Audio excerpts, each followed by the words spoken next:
Okay, guys, thanks so much for coming on behalf of Captain Scott Goldstein. Welcome to the Pikesville training space. My name is Sean Barinholtz. I'm an adult anesthesia and critical care at Hopkins. I'm a member here at Pikesville, and I have the honor of serving in the medical director's office. On behalf of the medical director's office, Dr. Sable, who's also here with us tonight, the EMS office, Director Shedding is with family. Yep, understood. Captain Willits, Captain Stewart, thank you so much for your support. Ashley, who's not here with us. Kaylin, thanks for helping with the live stream. Akiva, thanks for the addition of the sound system to this series, which is really spectacular. Super appreciate that. So tonight we have Eric Schuetz. Eric is the coordinator of professional education at the Maryland Poison Center. He's a pharmacist and a specialist in poison information with more than 28 years of experience managing poisoning emergencies. He's also the author of a chapter on drug overdose and poisoning in the textbook, Critical Care Nursing, A Holistic Approach. Eric, thank you so much. Thank you. Can you guys hear okay? All right, very good. So the title of this talk is Pre-Hospital Management of Overdoses and Poisonings, the Approach to the Poison Patient. And you guys, how many people have managed patients? Yes, of course. So, but this is kind of a summary, a reminder, and also pressure. So let's start with who I am and why I'm here. I'm a pharmacist. I started in pharmacy in 1983 is when I first started at the School of Pharmacy. And it was a required course back then. It was called clinical toxicology. Not anymore. It's an elective now. But I didn't really care for it because you rotated through the poison center for 6 hours. And back then, it was before computers. And so everything was on file cards. And if you could imagine trying to figure something out that's very complex, it was rather challenging. I got an A in the course, but I didn't really care for it. But fast forward 5 years after I graduated, and my wife and I had started having babies. And I was working full-time, she was working part-time, and we decided she had been doing her master's coursework for nurse practitioner, and she wanted to go full-time, and I would go part-time, so we could take care of our kids, because we don't want to put them in daycare. And so I went to the Sun Papers, opened it up, found the ad for Maryland Poison Center, got hired there, and never stopped, because I loved it. Because by then, the computers were live, so I could quickly help people, and I found that it was so rewarding to be able to quickly help people like you, or people calling from the ER, calling from home, and being able to help them quickly. When I went home at night, I felt like, yeah, I was supposed to be there today. So that's why I'm here. And I've been doing it 28 years, so I really, really like it. So here's some objectives. I should stand out of the way so everyone can see. Some learning objectives. Explain the role of the Maryland Poison Center with regard to the care of the poison patient. Discuss the relevant history and assessments needed when consulting the Poison Center. In other words, what questions are we going to ask you when you call? And describe the types of exposures where consulting the Poison Center would be helpful. That's going to be key because we're going to learn about toxidromes in this talk. So who we are, we're a certified regional poison center, meaning we handle all the calls for the state of Maryland except for 2 counties, Prince George's and Montgomery, because they're adjacent to Washington, D.C., and so they get funded, although they get funded partially from us, from our state legislature, they get most of their funding from Washington, D.C. It means we're a 24-hour service. We don't turn off the phones. We haven't since 1970. We're all certified specialists in poison information who are pharmacists or critical care nurses or emergency room nurses that have at least 2 years' experience, and then we train them, and then we get about 40,000 calls a year. So how does that translate? It's about 30,000 human exposures a year. So how to reach the Poison Center is via a landline phone or cell phone or the EMRC phone. How many people have contacted the Poison Center on the EMRC phone? Okay, good. So you've already done that. So I may have been on the phone when you guys, because I've been doing it 28 years and I've taken, I don't know how many hundreds of thousands of calls, so I can't remember if I did speak to you, but you may have recognized my voice. You can hear Eric at the Poison Center. So there's also an app that's for iPhone. I don't know if it's available for Android or not. But an important statement that I put on this slide on purpose is from your EMS protocols. For 2019, Poison Information Center recommendations should be solicited in conjunction with medical consultation, but medication orders can only be accepted from an improved base station or consultation center. In other words, we can give you recommendations. We don't give orders. Got it? So why call the Poison Center? Because we can do things quickly. We can take information from you guys quickly and help you quickly, and that's really important. We also do other stuff, like we identify trends, like when fentanyl first hit in around Thanksgiving of 2015. That's, was it 15? Yeah, I think 15. That's when fentanyl took off. So we identify trends. We provide drug information. People just call up and they say, hey, I don't know if I could take these two pills together. Data collection, because thousands of calls are coming in. We have to code them quickly because everything is done live. All of our data gets uploaded every 3 or 4 seconds to a national data collection system.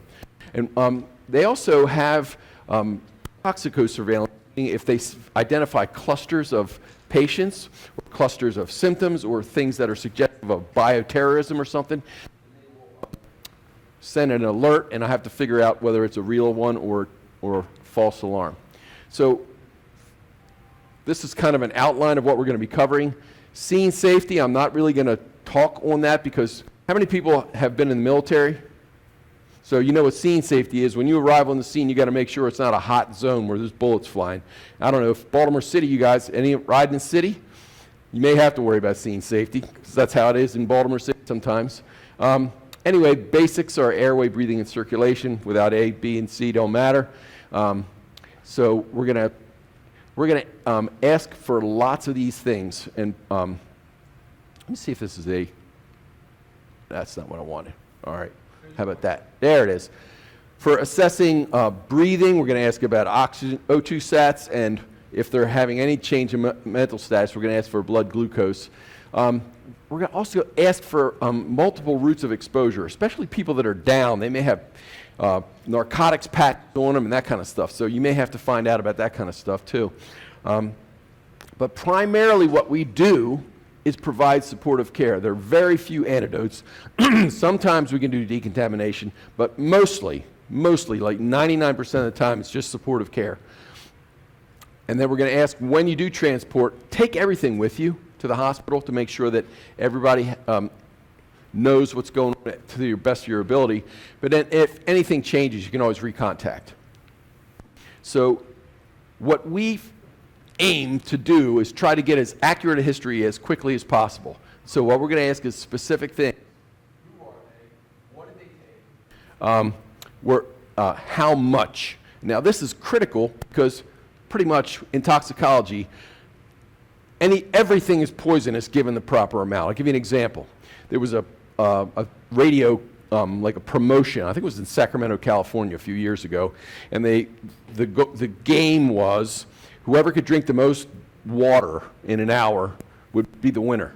Well, unfortunately, the lady that came in second died. She drank 2 gallons of water and became hyponatremic and died. So, what do you call it? Cerebral edema. So, anything's poisonous given the proper amount. How they took it in, how long it's been, why they did it, that's a very reasonable question. Sometimes they'll just say, I don't know. But anyway, we're going to ask. And whether or not they're having symptoms. So, oh, by the way, anybody, if you have questions, just go ahead and raise your hand. Yes, sir. Yes. Extended release could be like not starting immediately. Like sustained would be like a even amount on a, I guess how best to describe it is on a level line. But extended release may be beyond that, like not really starting until later. Like, I don't know how, let me give you an example. There used to be a blood pressure pill called Covera HS. And now they're making an ADHD pill that's going to be take it at night, and it doesn't start until the next day. I can't remember the name of that one, but the Covera was a verapamil that you took at bedtime, and it didn't actually start for 8 hours. Let's see. And also whether or not they have a list of their medicines. So basics here, something gets into your eyes, wash it out. quickly as possible. But I will tell you that the public doesn't, well, you guys already know this, the public doesn't do a good job of washing out their eyes. Something gets in their eyes, they go like this. Yeah, I washed it out. No, you didn't. You got to get your eyes open, and you got to flood your eye with water to get all that gunk, like that guy. That's what you need to do in a hurry, but which a lot of people do, like if they're working on their car or something like that. But you guys set up all this kind of stuff for irrigating the eyes. The kind of stuffs that you can get in there, irritants, caustics, are more likely to cause corneal abrasions. That's primarily what we're going to ask is when they, if they haven't already, you guys irrigate them. So for dermal exposures, same kind of thing. Wash it off as quickly as you can. You can see some examples of what happens. This was concrete. This guy got it inside his boots, and he didn't know anything, didn't notice it right away until later, because that was sort of delayed. When he took his socks off, holy moly, look at that. So other things besides caustics like poison ivy. I actually have poison ivy right here. I was in West Virginia a couple weekends ago and got some poison ivy. So what do you do? Remove jewelry. Why? Why would you remove jewelry? If it swells, it would be a problem. So you get the jewelry off, wash it, and if it's just powder, you can first brush it off and then start washing it. Soap and water is great, and then if there's other treatments that are needed, whatever the substance was, you could do that. Here's a common, the photo is a common thing that people do, and a reason why they call the poison centers. They'll be cleaning their toilet, and they'll use ammonia and bleach. And when you mix ammonia and bleach together, it makes chloramine, which is a stronger fume, and it really tight. Yeah. Okay. And it's what happens. I mean, it's a regular call. Anyway, there are lots of different things that people inhale. Simple asphyxiants, like, gas in your house. I mean, it's a fire hazard. You can blow up, but it's a simple asphyxiant. Pulmonary irritants are the chloramine or ammonia or chlorine. The chemical asphyxiants are like carbon monoxide or cyanide, and those are from house fires. And systemic toxicity is from things like insecticides or warfare agents. So what do? Get them away from the environment quickly. And then you do your assessment for how well they're breathing. And so when we're going to ask you, how are they breathing? It's depth, rate, rhythm, any extra breath sounds, whether they're using their accessory muscles to breathe, and what their nail beds look like, or their skin. And then you can administer oxygen. You guys have beta agonists that you can administer if you need to. But again, it's primarily supportive care. So how do you assess it? A couple different ways. Pulse oximetry, any changes in SATs below 90% can really reflect big time changes in the PO2. The co-oximeter is a much more accurate instrument because it measures the total hemoglobin instead of they're confounder to your carboxyhemoglobin, methemoglobin, or sulfhemoglobin. Injections, whether they're intentional, like this cat right here with his needle, or this little guy right here can do some injecting of venom, or accidents. But so there's lots of different ways. EpiPens, they accidentally stick themselves when they're playing with them or testing them. So whether or not there's going to be systemic toxicity is whatever the agent was. The local effects can just be simple, like a pain from a needle stick, or it can be blow up like a balloon, like when the copperhead bites. So again, primary treatment, supportive care, and then sometimes there's antidotes, and there is an antidote for that guy. This is primarily what we get called about. It's the most common route of exposure for the reason why people call the poison center. They've eaten or drank something. So if it's a local effect, like a caustic or something, then we're going to be worried about their mouth or their throat or their digestive system. The systemic effects are when things are getting absorbed from the GI tract. And what do we try to do to prevent that from getting absorbed? we give charcoal. And the way that charcoal works is that it adsorbs, not absorbs, adsorbs. It sort of sticks to whatever it is that they've swallowed to try to get it to pass out on their bowel movement instead of being absorbed into the bloodstream. Now, it doesn't do everything. I mean, it does most things, like most drugs and things like that, but it doesn't do metals or very small elemental things like metals or very small molecules like cyanide and things like that. What's the dose? Usually it's whatever you can get somebody to take. That's really, because that's the thing. Is the hard thing about charcoal is it's not easy to swallow. And people will complain, I can't drink this stuff, it's like sludge, it's gunking up in my throat, I'm going to throw up. So you may want to give them a chaser while you're giving it to them in your ambulance. So again, one of the adverse effects is vomiting, because it's not well tolerated. It's sludgy, it's yucky. So unfortunately, because of that, you have to be very careful with administering to your patients. So if you have somebody that has altered mental status or very lethargic, you can't give them charcoal, because if they vomit while they're altered, they may aspirate it, and that's a disaster. So that's a no-no. So other reasons not to give it, or if it's a foreign body, there's no reason to do that, or if they swallowed a caustic, because then the GI guys are going to be mad because they won't be able to look at it, what the injury is using their scope, because it'll be all black. And they'll be like, what? So also, if there's seizures, if they're seizing, they could aspirate anyway. So also, it does not absorb iron, lithium, those are metals, lead, caustics, hydrocarbons, alcohols, none of them. Here's the moneymaker here, toxidromes. This is what we do best at the Poisoning Center. That's what we do. We try to figure, because people will come in with unknown ingestions, and we use these to try to figure out what it was that they took. And it sort of guides how to find out. So a toxidrome is a group of signs or symptoms that are associated with an exposure to a particular class of substances. So, and the way you see it is on physical exam, because certain things have certain characteristic findings on a physical exam. So sometimes it doesn't work, like if they have multiple substances, or they have mixed syndromes, like they may be high on methamphetamine and drinking a whole bunch of alcohol at the same time. So sometimes those things can get mixed. So here's the common toxidromes right here, another moneymaker right here. We'll go through each one of these. How much time do I have? Like an hour? Yes, it goes until 4:09. All right. So these are the common toxidromes, and a couple of them aren't really toxidromes, but because of so much substance abuse occurring in our society, you have to use these withdrawal in combination with the toxidromes, because they can sort of help you figure out what's actually happening with the person.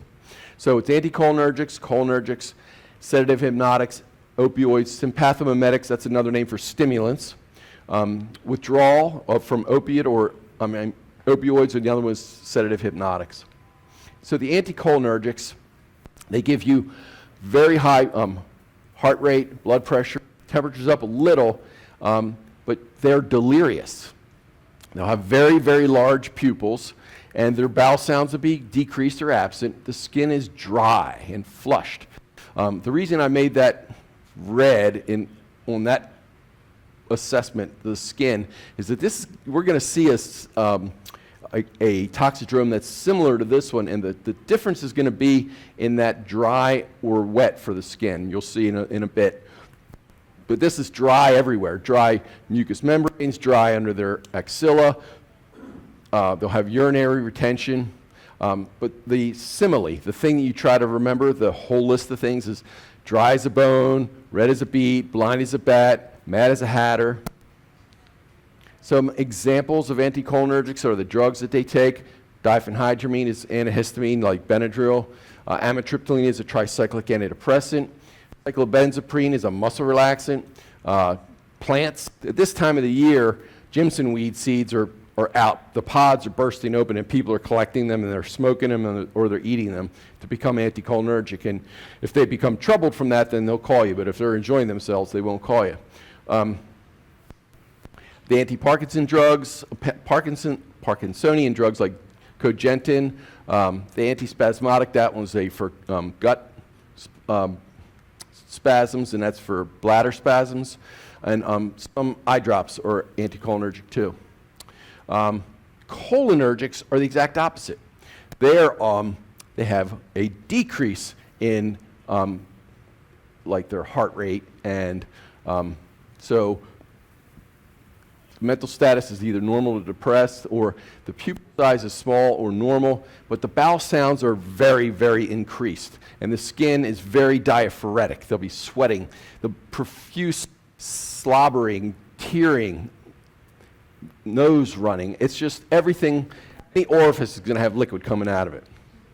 Some examples of that are, in extreme anyway, overdoses of these kinds of things. Bethanechol, which is a urinary retention drug, glaucoma drops, pilocarpine, the insecticides, diazinon and malathion, or 7, or propoxor or carbamate, the cholinesterase inhibiting drugs like donepezil, which is for Alzheimer's, and physostigmine, which we use actually as an antidote for anticholinergic poisoning, the antimyasthenics, neostigmine and pyridostigmine, and the nerve agents or nerve gases. Sarin and VX are examples. The sedative hypnotic or alcohol toxidrome is everything is depressed. Not really the heart rate all the time, that can be up a little bit, but they have a very depressed mental status, their bowel sounds are decreased, and they are hyporeflexic and they're unsteady on their feet. So examples, alcohol, whiskey, beer, vodka, etc. Benzodiazepines are everywhere, and the ones that are really popular are those right there. In Baltimore, they call them Xanny bars, and there's tons of them out there. They're on sale right like a block away from where I work, up and down the sidewalk.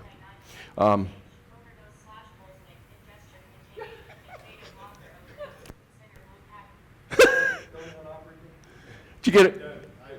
No, no worries. That was entertaining. Anyway, the Z drugs are sleeping pills, Ambien, and barbiturates are still around, not used very often, or abused. So anyway, opioids, we're the heroin capital of the world, everyone, just admit it. It's just a fact. And so we have tons of opioids. What does the toxidrome look like? Blood pressure's down, heart rate's down, respiratory rate's down, temperature's down, mental status depressed, pupils are small, bowel sounds are decreased, they're hyporeflexic. Some examples, oxycodone, morphine, methadone, hydrocodone, hydromorphone. You guys know all this stuff. Sympathomimetics are the stimulants. So everything's up, blood pressure's up, heart rate's up, temperature's up. They're agitated, the pupils are large, bowel sounds are increased, the skin is diaphoretic, not dry, diaphoretic. So somebody's agitated and they're hot and they're tachycardic and hypertensive, you're thinking, oh, this could be anticholinergic, but they're wet, they're not dry. So it's the sympathomimetic. And you'll see this can get confused, and this toxidrome is what a lot of the new psychoactive substances that people are using, whether it's synthetic cathinones, synthetic cannabinoids, synthetic phenethylamines, they're all like spice and K2 and all these other things. That's primarily what they are attempting to do, is have a stimulant effect. Some examples are cold medicines, asthma medicines, ADHD pills, cocaine, and the synthetic ones I was just telling you about, bath salts and K2 and Molly, that kind of stuff. That's what people are getting these days on the internet or out on everywhere nowadays. So here's the other part of it, is when people have withdrawal, they have this kind of a clinical picture. Their heart rate's up, the blood pressure's up, respiratory rate, temp, they're agitated, they're disoriented, they're hallucinating.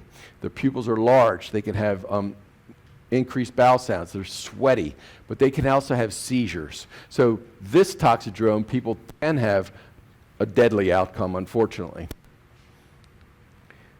This one's not a deadly outcome for withdrawal. It's just they actually will subjectively tell you that they feel like they're going to die. They just feel like it's the worst illness that they've ever experienced, and they will describe that for you, that I feel like I'm going to die.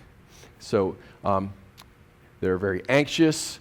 They're also having lots of like diarrhea, and it's just an awful, awful experience. And so that's life in Baltimore right now. Here's a list of antidotes, some antidotes, and we'll talk about specific ones that you guys may have and use. Everybody should have naloxone. I carry it in I work in the city, and people are out all the time. It's like in my first aid kit in my glove compartment. And people will say, how can you do that? Don't you think the heat in that, in your glove compartment of your car in the summer is going to inactivate that naloxone? Well, I was at a tox conference. It was actually last October, and it was in New Orleans, and somebody did a study where they took naloxone that was 30 years expired, past expiration, they gathered it up from all over the place, and they did testing on it, and it was still 95% potent. So if I look at the box of Narcan and I'm looking at it, and it's expired, there's a guy that's not breathing, I won't hesitate, but I'll give it to him, because it's still going to work. Let's see. You guys are not going to give that. You may give that. If somebody takes an overdose of a tricyclic antidepressant, you may give bicarb. You may give this. If they take a beta blocker or calcium channel blocker, you may give some of those. Iron, you won't do that one. This one, probably not. You won't give that one. You won't give that one. This one you may. No. Let me rephrase that. You will not give that one. You probably are not going to give that one. This one you definitely will give. We're big fans of lots of benzos, because the thing that kills people with the stimulant overdose like this is hyperthermia. And so you got to cool them and you got to sedate them, and that has to go hand in hand. How many have ever volunteered at like a music festival in the summer? Okay, so what people come into the medical tent, they're super, super hot, right? And you got to dunk them into the ice bath to cool them down quick, because people can't stay hot for very long, like super hot. So that's a lifesaver right there, that giving them the benzos and the ice bath. You probably won't give vitamin K. You may give these. This is probably one you guys might give. Hydroxycobalamin? No? You don't carry it? Okay. Definitely this. These two right here, maybe. You guys have the duo-dode or what? Yeah, you do. Good. Okay. That probably not. We used to, before this was available, this is a great story. This is fomepizole. It's an antidote for, it blocks the metabolism of toxic alcohols like ethylene glycol and methanol. When I first started at the Poison Center 28 years ago, it was not available for humans. It was still in trials, and actually they're using it in dogs. So it wasn't available. It's an inhibitor of the alcohol dehydrogenase. And so what we had to do is give people ethanol when they drank antifreeze. So people would regularly, they'd come in and say, I drank antifreeze. And you'd have to give them ethanol to try to block the metabolism. So that's what we had to do. Well, I was working night shift, and I got a call from Church Home Hospital. How many people know? Yeah, he knows. Church Home Hospital. Okay, I got a call from Church Home, and a nurse in the ER. And this is many years. This is like almost 30 years ago. They didn't have a 24-hour pharmacy. So the way their ER worked, if they had something they needed from the pharmacy, they had a box in front of the pharmacy, like the emergency box, and the nurse would go to the emergency box and see if whatever they needed out of there. They didn't have any alcohol, and the guy drank antifreeze. It was 2 o'clock or 3 o'clock in the morning, and he comes in. I drank antifreeze, and she needed to give him some alcohol. So she said, "Wait, I got an idea." And she went out, and there was a guy passed out in the waiting room, and she rummaged through his coat, and he had a bottle of vodka in his coat. So she brought the vodka into the ER, and I told her how much to give. She mixed it in some juice, and he drank it down, and then the next day he got dialyzed. So, he was, well, it was a good story, good ending, too. But that was so quick-thinking nurse. So, okay, you're not going to give that. You're not going to give any of these. Not going to give that. All right. Let's do a case. 2-year-old boy's parents called 911. He possibly ate some pills from an unlabeled medicine container that is now empty. He's irritable and crying, non-purposeful movements with his arms. There's very, very high vital signs. Check out those numbers. They're all very, very high. So what do you think it is? Anticholinergic. The unknown pills were that right there, Benadryl, pink pills. So there's other examples of the anticholinergics, but I was telling you earlier about the Jimson weed. That's what the seed pod looks like. It's a pretty flower, like towards the end of summer, but now that's what you're going to see is this seed pod. It bursts open and the seeds come out. That's Jimson weed. Pardon? Who discovered it was good to use recreationally? Well, I don't know, it's thousands of years old. People figured stuff out. I don't know how they do it, but I'm serious. They figured it out a long time ago, and by word of mouth. Yeah, exactly. They figured stuff out. I mean, who ate the first oyster, for crying out loud, right? So there's that mnemonic I was trying to tell you about. The hot as a hair, dry as a bone, blind as a bat, red as a beet, mad as a hatter. That's all the things that hyperthermia, dry mucous membranes, dilated pupils, flushed skin, and confused and hallucinating.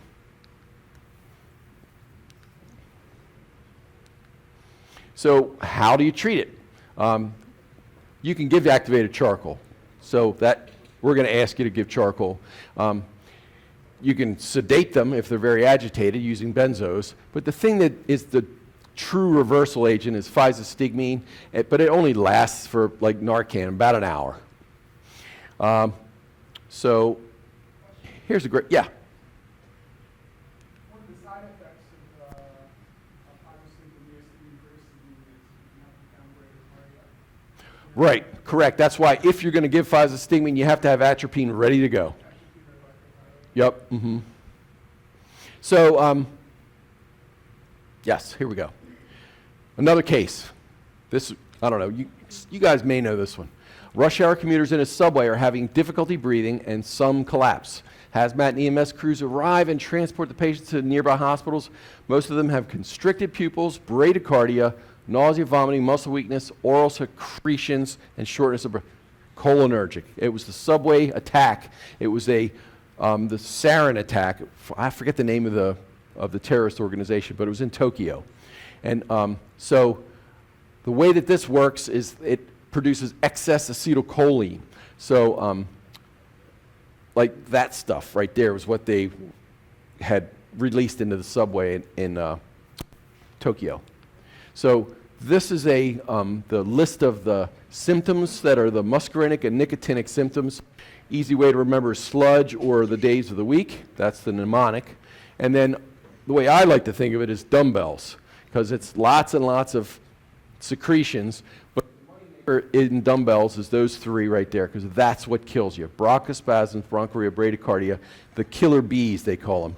So you give atropine and 2-PAM quickly, and the dose of atropine is really determined by the level of fluid in the lungs. So you just give more atropine until the lungs aren't as full of fluid anymore.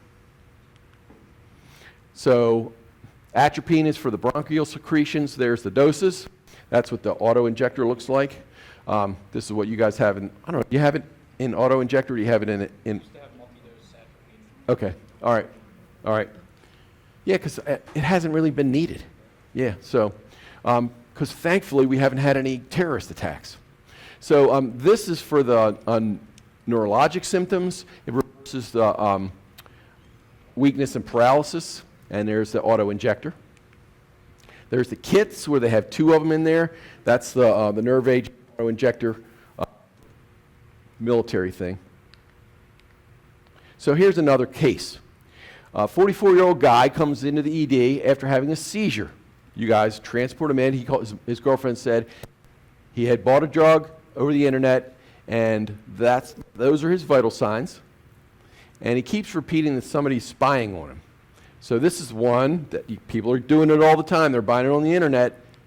It's a stimulant toxidrome, sympathomimetic. So there's all the different kinds of stimulants that are available for people.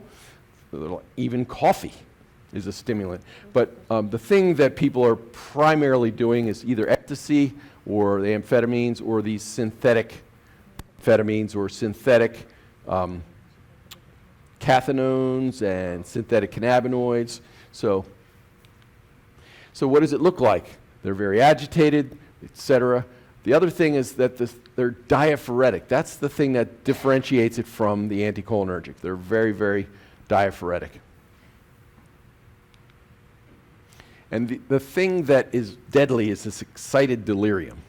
So what happens is people will be so agitated and they're full bore straining against whoever's trying to restrain them or fight with them, the cops or you guys. And what will happen is they will have a sudden collapse. They just suddenly, because they become so hot that they really just, I don't know how best to describe it. It's like a hyperthermic crisis. So how do you manage them? IV fluids, cold packs, if you're in an ambulance. Physical restraints are, because they could harm you, and you sedate them. So what do you do for sedation, for excited delirium? This is your protocol from 2019. Administer ketamine. So if they have, here's the dosing for children, for adults, and you can give a second dose right there. And then if after that second dose, if the ketamine's not doing it, then you give you could do IV push or IO midazolam. Although I like IM, yes? Pardon? I don't think so. No, I don't think so. Yes, his question was, would dantrolene work for something like this? And I said, I don't think so. And that midazolam dose, that's low. Because the people that I know that work in the ERs, they use it's what is it, 10 milligrams in 2 mLs, is that what it is? So you give 5 in 1. Yeah, exactly. So 2 and 2, and we have 5 and 1. yeah, so the 5 and 1, 5 here, and watch. Wait for 30 seconds to a minute. Did they go down? Nope. Give them the other half. Bang, on the other side. Then they'll go down. Let's see. Okay, there you go. Some higher doses of the midazolam. Oh, I'm sorry, of ketamine. So what we say is we're not fans of using Benadryl, because a lot of times they'll say, well, we gave him a B52. Well, B52 means Benadryl, Haldol, and Ativan. Well, we're fans of Ativan, but we're not big fans of Benadryl and haloperidol, because if they have QT prolongation and they're not tachycardic, then they can develop torsades, and we don't want to have them develop torsades or seizures. That's the other thing that can happen. So we'd love it if, sometimes haloperidol works great. Unfortunately, it does present a risk for that torsades, which is scary. And so sometimes it's given in, we haven't even said anything yet, so nothing to do but, okay. So here's that part I was talking about where you have an imminent cardiopulmonary arrest. And there's about 250 deaths a year from this. So after the prolonged struggle, if they get shocked, like when the cops have to tase them. So anyway, yeah. No. Mm-mm. They don't have anything yet. Yeah, her question is this people that collapse, have they already had their medication? And I said, no. This is what happens. People are still struggling. They're fighting. I don't know if you can see that picture right there. That's a cop, and he's kneeling on that guy, putting the cuffs on him. And this is the, I guess the paramedics have arrived, and they're trying to help get him onto a board. So here's a case. A 22-year-old lady is found in a public restroom, unresponsive and barely breathing. 911 is called. There's her vital signs. Respiratory rate is 6, shallow, pupils are pinpoint. There are no medicine bottles or drug paraphernalia around. You guys know this one. That's the opioid toxidrome. Now, that's a telltale sign right there. That pupil, that tiny like that, that's an opioid. So the thing that kills them is the respiratory depression.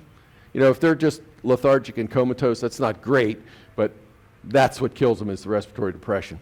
So the goal is to have them breathe. So that's what we're going to give Narcan for. So the antidote right there, Narcan, is what's going to help them start breathing again.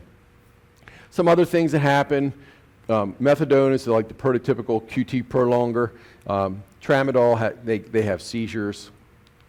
So some examples of opioids, I had a list earlier. A couple of odd ones. The over-the-counter one is loperamide. It goes in, then it's Imodium. That's an opioid, and people, when they find out that it's an opioid and that they can use it, will take like 100 at a time. And seriously, no kidding at all. And what winds up happening is they have a prolonged period of time where they're at risk for having torsades. And so their QT is really huge for weeks. So here it is right here, the poor man's methadone. 50 or 100 tablets taken in order to sort of self-treat opioid withdrawal, or because they like the way it makes them feel. But again, the QTC prolongation, it puts them at risk for torsades.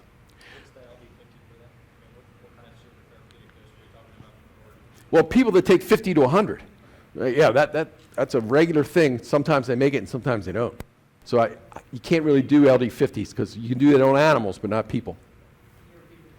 Oh, his question is, what's the LD50 on something like loperamide? And I said, you can't really do LD50s on people. You only do it on animals. And I don't know the answer to that. I just know that everything we can do to try to have them not develop torsades is what we're going to try to do. So here's some ugly numbers. This is just national overdoses from 1999 to 2017. And that's I don't know, can everybody see the steady increase in that ugly number? And the big one right here, for me anyway, is look how these two were going along the same, and then right there in 2015, the men jumped up right there. Not women a little bit, but the men sort of veered off higher. I don't know how to explain that. This may be it, fentanyl. Fentanyl is really what 100% of the heroin in Baltimore and in Maryland now contains fentanyl. And I only know that from two sources. The medical examiner, so they're already dead, or the cops, because they seize the drugs and they do their analysis on it, and it's fentanyl. It's not just heroin anymore. So there's lots of analogs too. There are acetylfentanyl, furanylfentanyl, acryloyl fentanyl, acrofentanyl, butyrfentanyl, and the worst one of them all is carfentanyl, so far anyway. And that is when I was growing up watching Marlon Perkins and Mutual of Omaha's Wild Kingdom. He'd shoot a dart into the elephant, and the elephant would go down. This little dart, about that big, would you put it in this, an elephant is about as high as this ceiling here, that big of a dart, and bang, down goes the elephant. They'd run up, and they'd measure the tusks and his teeth and everything. But all the while, you have to think he's down, but he's not breathing, because this is an opioid that they put into him. So he's respiratory depressed. So they did all what they had to do, and then they turn around and give him Narcan. And then they run away because he'd wake up, and they didn't want to be around when an elephant woke up. So anyway, yeah, right, exactly. And the elephant, exactly. Guys, his joke was, ruined his high. So anyway, there's other kinds, and unfortunately, China is the most populous country in the world. There is just no way that they can police all the fentanyl that's being produced there. And there are thousands of labs making fentanyl in China. And it just comes over here, and it's so easy to smuggle because it's so tiny. Like look at this picture right here. That would be a fatal dose of heroin. This would be a fatal dose of fentanyl. And that would be a fatal dose of carfentanil. See that little speck that looks like a grain of salt? That's enough to kill you right there. So no wonder it could take down an elephant. But we're way smaller than an elephant. Look at that, the other picture right here, just to give you an idea. This glob right here is 10,000 times bigger than that one. So that's how crazy it is. So this is what it was 2013. I was, did I say 13 before? It was actually, when I said 15 before, it was actually 2013, because if you'll notice, fentanyl was steady, steady, steady, steady. And then Thanksgiving, 2013, we got a whole bunch of fentanyl cases that week. That's when it first hit. And if you'll notice, next year. I didn't know what it was if it just suddenly appeared. From the medical examiner. You mean looking at the dead people? Yes, ma'am. Her question was, how do we know so fast? And I said, from the medical examiner. And I've been to the medical examiner's office, and their ability to analyze specimens is amazing. It is amazing. They're top-notch, and their ability to turn around that information and give it to police and other agencies is outstanding. And they share it. That little pill-sized bit, Yeah. and they're still alive when you find them. Is there anything you can do? Yeah, Narcan. So Yeah. people revive them. Yeah, Narcan will work even on the elephant. It worked on that tiny amount. If you can get them, Narcan, it works. It may be higher doses. You may need lots of Narcan, like the 5 milligram, like fentanyl right here. You give them Narcan. It works. Even there was a CBS News story about this new fentanyl, new strain of fentanyl that's resistant to Narcan. Baloney. All opioids can get overcome with Narcan. Just have to give the proper dose, because it's not a weight-based dose. It's a opioid receptor overcoming dose. You have to think of it that way, because that's the way it works. It's a opioid antagonist. It blocks the opioid receptors. It knocks the drug off the receptor. So you're awake. You're breathing again. And it works. And that's why it's a lifesaver. How long does it take between the time it's ingested and he's going to be dead? 'Cause you Well, what they do is they either snort it or they inject. Right. So it's right away that they're going to go down. So they don't. 5 minutes they could be dead. Yes, ma'am. Yeah, because when somebody's not breathing, how long does it take until bad things start to happen? Not long, right? So you got to get them breathing quickly. Breathing is important, really important. So that's what you have to do. I thought I might have had, I'm pretty sure I have the EMS dosing on here. Anyway, so the primary idea is to get them breathing. They may have withdrawal. That just means watch out, because they may punch you. And the duration of action is only 30 to 60 minutes, but by that time, they're out of your hands. So the other people are going to have to worry about, when they sort of relapse or whatever you want to call it, because they do. It sometimes takes more and more doses of Narcan for longer. So here's something that you guys know about this, because it's an EMS leave behind. Yeah, you guys know about that. Leave behind Narcan with the family members of the victim. So we also want people to call the poison center when they have administered naloxone. So whether you guys do it, I don't know if you have guidelines to do that or not. We would love it if you did, because Pull that from EMITS, from our... well, you guys have OD maps, right? We're not linked with OD maps, unfortunately. That's what we're really trying to do, is link up with OD maps, because people that are on OD maps, they give the Narcan, they enter it on their phone on OD maps. We don't have access to that. That's what we're trying to do. In the meantime, the health department for the state wants anyone that gives Narcan to call the poison center and report the Narcan administration. We're actually tasked with that. I don't know if we're getting paid for it or not, but we're having to do it, but because our boss is forward thinking, I think. Yes, ma'am. I was going to say, I work in the city and I do a lot of training Uh-huh. in the community, and I've saved quite a few people. At minimum, I'm saving at least 2 doses. How many? At least 2. 2. Okay. There you go. Right here. You're making my case for me. Thanks. That's why if you don't have Narcan in your first aid kit, put it in there. Yeah. Let's see what else. So what we're doing, like people like me, we're trying to get out to family, friends, schools, anybody who's at risk at overdosing. So shelters, libraries. So here's another one. A 30-year-old guy, past medical history of anxiety and depression, presents to the EM to you guys, minimally responsive to noxious stimulus. His vitals are not too bad. And you guys give him Narcan and nothing happens. What's this one? Sedative hypnotic toxidrome. So this is like CNS depression, slurred speech, ataxia. Pupils are usually normal or could be a little either way. Vitals are usually normal. Although hypotension, hypothermia, and respiratory depression are possible. Yes? I was just gonna say, with the differential, like the toxidrome piece with the Narcan, most likely they're going to have a change in the lip color, skin color. Yes, exactly. If they're hypoxic, yes. Mm-hmm. I will say that because there's so much fentanyl out there, it's even getting mixed in with people's pills. Like, how many people know who Prince is? Remember the artist Prince? Okay, great fan. I thought he was an outstanding talent. Well, his thing that he liked to abuse was called Norco, or hydrocodone with acetaminophen. That was his drug that he would take regularly as an abuser. That's what his drug was. Well, what he got from his dealer, unfortunately, was fentanyl that somebody had pressed into the shape of a Norco. So he took the Norco thinking it was Norco, but it was fentanyl, and he died. So that's how Prince died. And he was an unbelievable talent. It sucks. But you know what? The hard thing is when you operate in the black market, it's scary because if you operate in a normal economy, police can help you if there's an issue.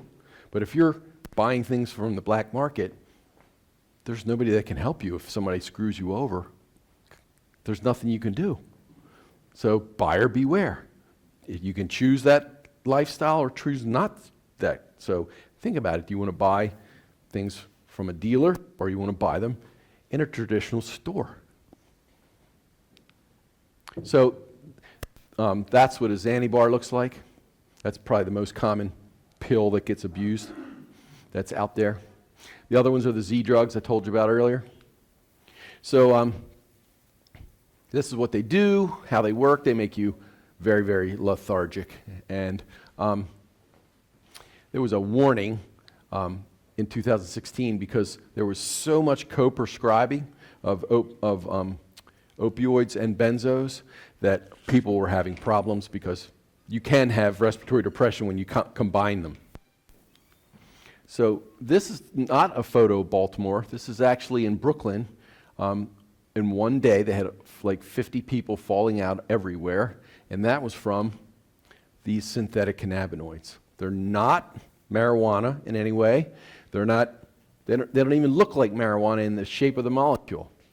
So, but here's a case. 64-year-old guy, smoked some K2.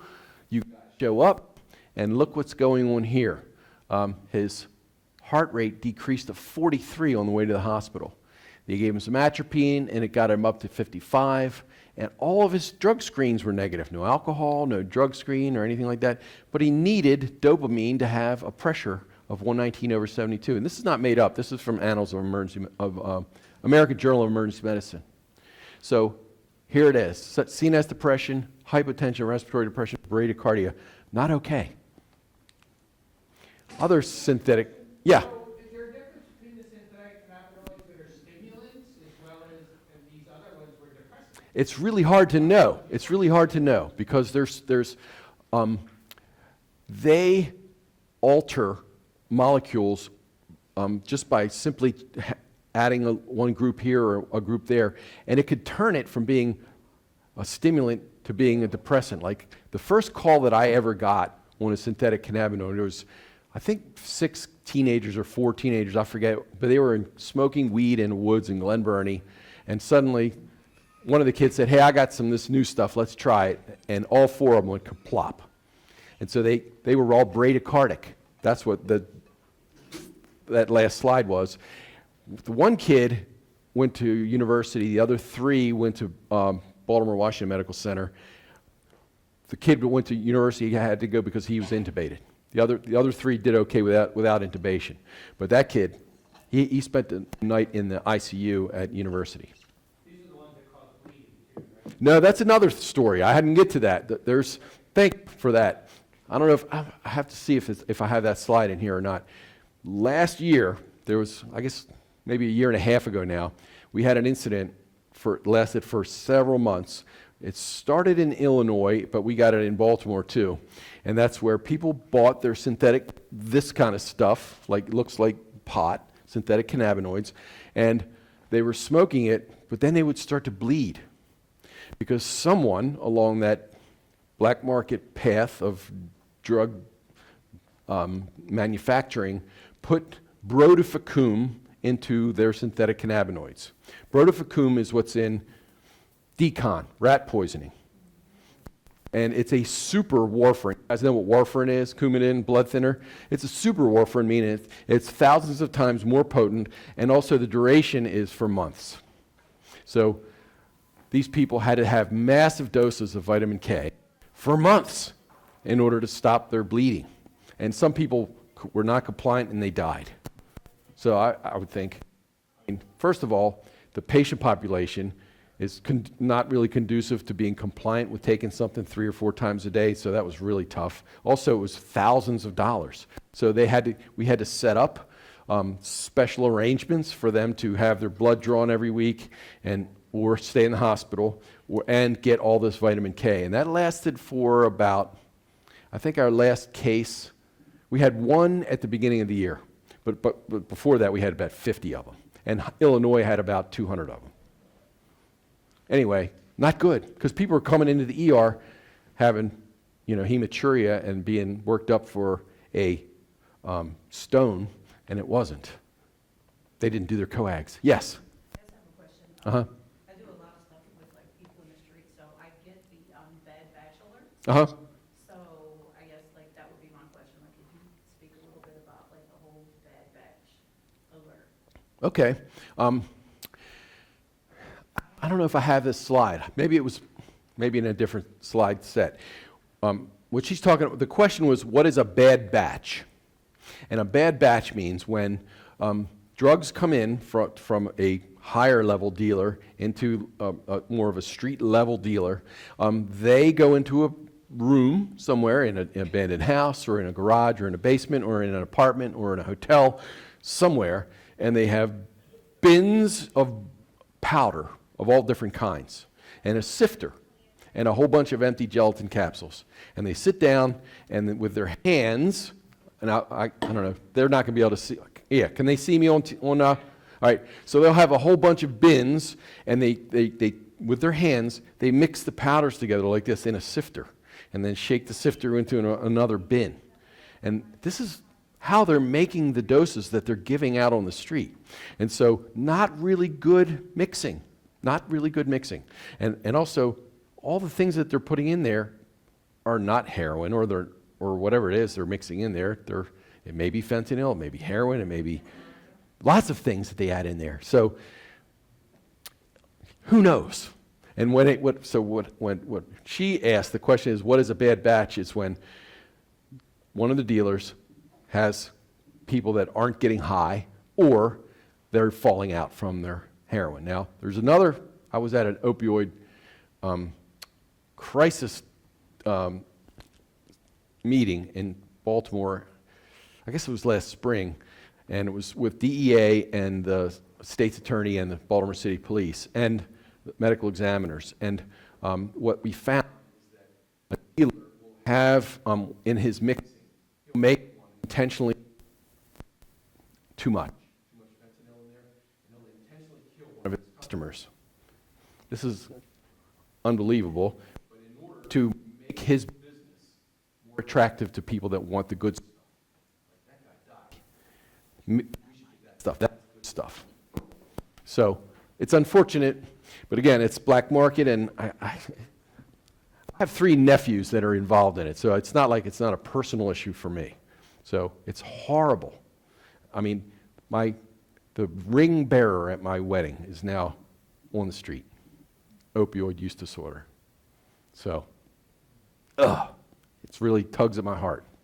So let's get back to the synthetic drugs. Again, most of them are made in China.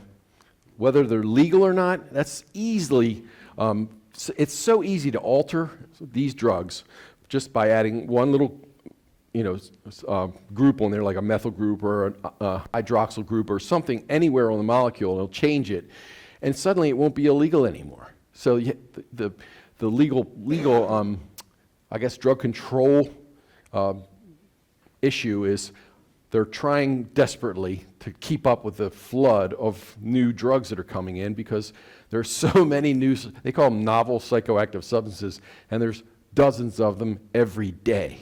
And that adds up fast. So here's a list of some common synthetic cannabinoids. Most of the time they're sprayed on something like herbs or parsley or whatever, and they're usually smoked. Some examples of the brands that they put on them. Scooby Snacks right there is one of them. Look at Scooby, come on, Scooby-Doo. And then, anyway, there's so many of them. It's just, the way that they get around it is they put this disclaimer on there: incense not for human consumption. And you can go to lots of head shops and smoke shops around town. They still sell them, whether it's illegal or not. The police are overwhelmed. They can't deal with this kind of stuff. Liquid herbal incense is what people are vaping now. And so you guys know what vaping is, right? Well, you can fill your reservoir of your vaping device with this kind of stuff, vape it instead of smoking it. So that's another thing that's happening right now. If you guys have heard about the E-Valley, it's called e-cigarette or vaping associated lung injury, and we're still figuring that out right now. So far, I think it's been 21 deaths. So follow us on Twitter. If you'd like to sign up for Tox Tidbits, that's what it looks like in a PDF format. We'll send it to you in your email. And who has questions? If you were a terrorist, how much would you have to add if you went into, say, the White House kitchen and just added it to their desserts that they were making? It would depend on the substance.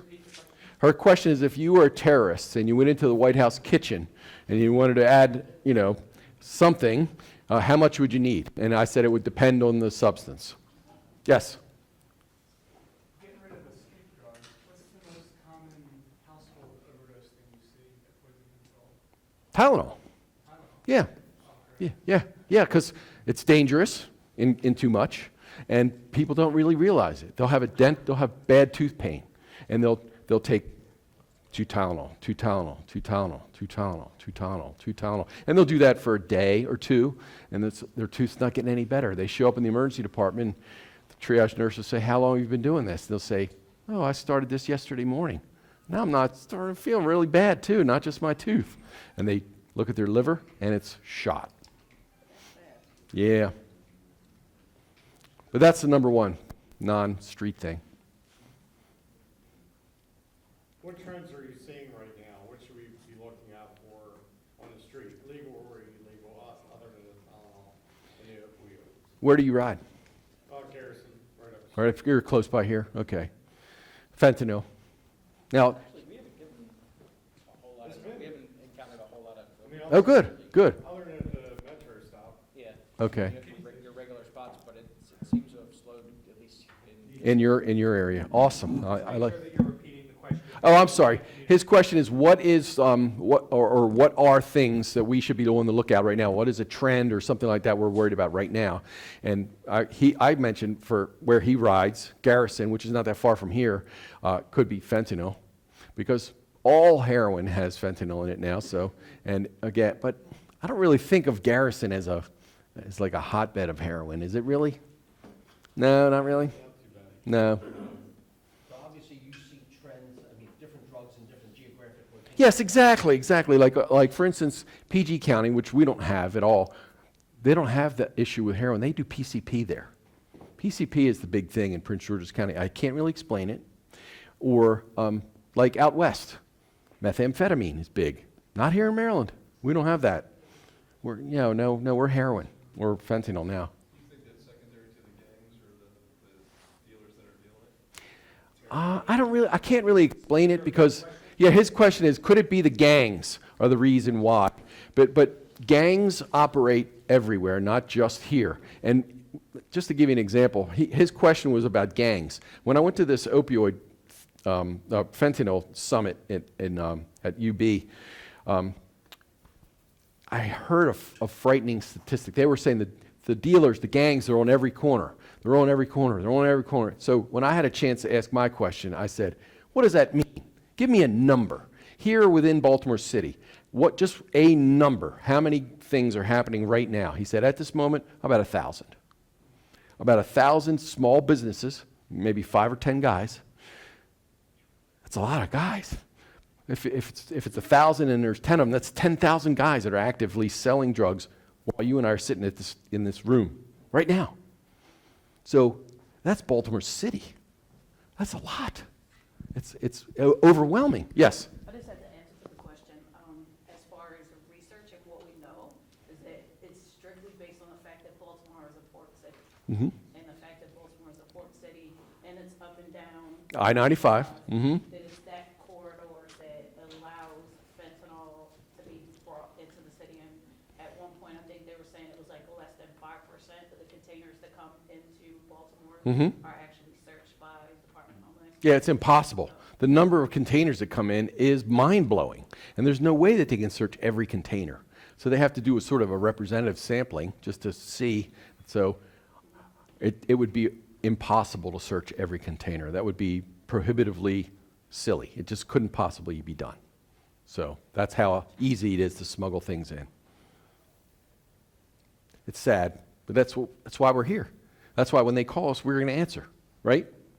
That's why you guys all do your jobs, right? Me too. Sure. Thank you, all of you.